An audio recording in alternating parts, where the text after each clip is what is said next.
Tief im Wald ist weisser Rauch zwischen den Baumkronen aufgestiegen. Es ist aus dem Chemie vom Hexenhaus gekommen. Und von drinnen hat man das Klimpern und Klappern von Geschirr gehört und jemand, der dazu fröhlich gesungen und gesummt hat.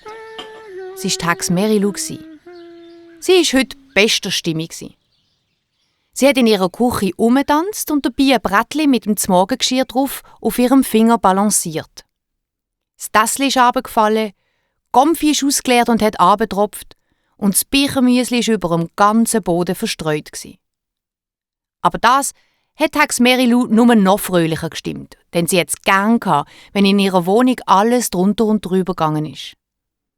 Darum hat es ihr auch gar nichts ausgemacht, dass der Hexenbesen mittanzt hat und gegen die Wand und den Tisch und den Kochherd und Stegengeländer getatscht ist.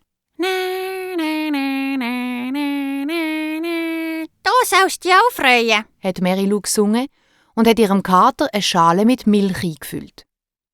Natürlich ist auch dort die Hälfte daneben gegangen und Merilu hat nur noch lauter gelacht und gesungen als vorher. Ihre grünen Wuschelhaare sind in alle Richtungen abgestanden und ihre spitzigen, viel zu grossen Schuhe haben bei jedem Schritt laut geklappert. Und je wilder die Merilu tanzt hat, umso mehr sind ihre Röcke und Tücher um sie herumgewirbelt. Im Tanzen hat sie den Teekessel voll Wasser gefüllt und ihn auf den Herd stellen.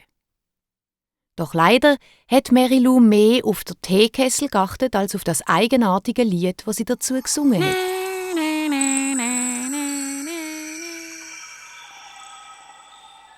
Plötzlich ist Merilu stehen geblieben.